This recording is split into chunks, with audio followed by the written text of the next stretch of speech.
Avodah Zarah Daf Nun Vav. On a vu dans la Mishnah à partir de quand le vin s'appelle du vin, est considéré comme du vin, à partir du moment où il est, après qu'il était pressé dans la bassine, il coule dans le puits qui reçoit le vin.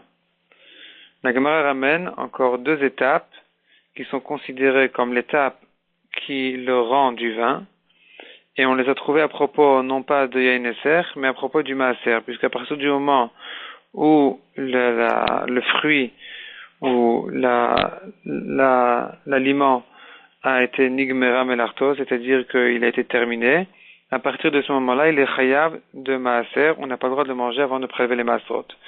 Et à partir de quelle étape il est considéré comme du vin, pour dire que le vin est terminé et qu'à partir de ce moment-là, on n'a plus le droit de le boire sans prélever les maaserot. Là-bas, la Mishnah dit deux autres étapes que celles de notre Mishnah.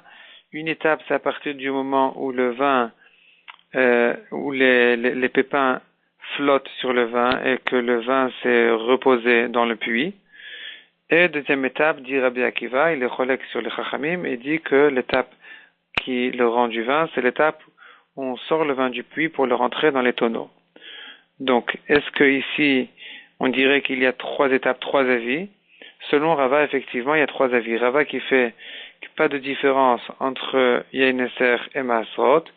Ce qui est considéré comme du vin à propos de Yain Eser est considéré aussi du vin à propos de Maaser, inversement. Donc, on se trouve avec trois avis. L'avis de notre Mishnah qui pense qu'à partir du moment où le vin est descendu dans le puits, il s'appelle du vin. Deuxième avis, c'est les Chachamim à propos qui ont parlé à propos de Maaser, mais Ouadin pour Yain Eser, que c'est à partir du moment où le vin a coulé, s'est reposé dans le puits et a fait flotter les pépins. Et troisième étape, celle de Rabbi Akiva qui dit à partir du moment où on a puisé le vin du puits pour le rentrer dans les tonneaux. Selon la Gemara, pas selon Rava, on pourrait faire la différence entre Yain Eser et Masrot et dire que le temps de Yain Eser est plutôt le temps de le considérer du vin est plutôt que le temps que les Chachamim ont donné à propos de Maaser, puisqu'ils ont voulu être mahmir à propos de Yain Eser. Deuxième sujet, on a vu dans la Mishnah que le vin qui se trouve dans le puits est considéré comme du vin, il est interdit s'il a été touché par un goy, mais le vin qui est resté encore dans la bassine où on presse les raisins, il est permis. La Gemara précise que si par contre il a pris le panier qui sert à retenir les pépins des raisins pour ne pas qu'ils glissent dans le puits avec le vin.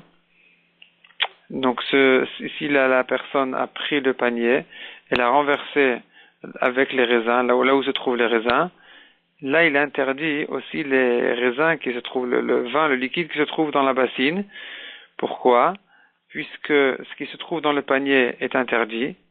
La Gemara dit pourquoi est-ce qu'il est interdit? Soit on considère que nitzok chibour, c'est-à-dire que quand on fait couler un liquide de haut en bas, on considère que l'ustensile d'en haut est attaché avec, enfin ce qui se trouve dans l'ustensile d'en haut, l'aliment, le liquide qui se trouve dans l'ustensile d'en haut est attaché avec celui qui se trouve dans l'ustensile d'en bas.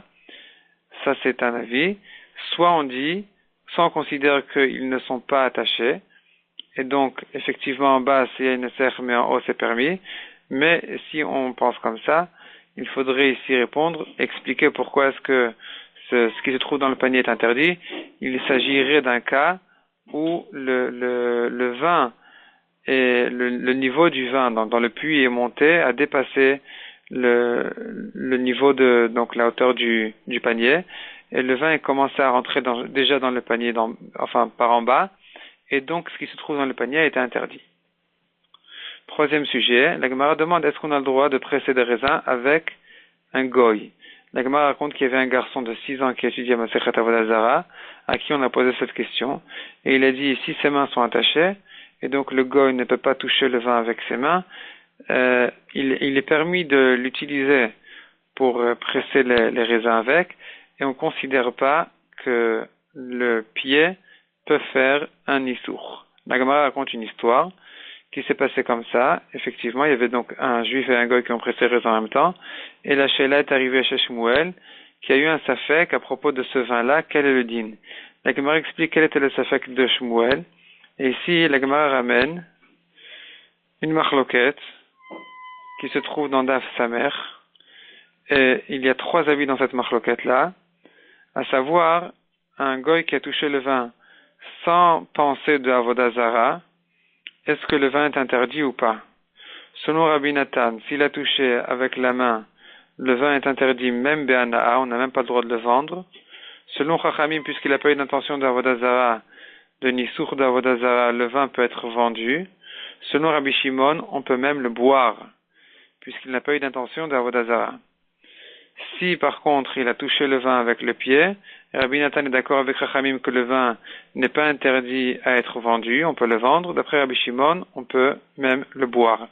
Donc ici, où le goy a pressé les raisins avec ses pieds, Shmuel a eu un safek. Est-ce que la halacha elle est comme Rabbi Shimon qui dit qu'on peut même boire le vin, ou bien la halacha est comme Chachamim et Rabbi Nathan qui pense que quand le goy a touché avec ses pieds et qu'il n'a pas eu d'intention d'Avodah Zara, ce vin-là ne peut pas être bu, mais que vendu. Et donc Shmuel est resté en safek, et la Gemara ne résout pas le safek.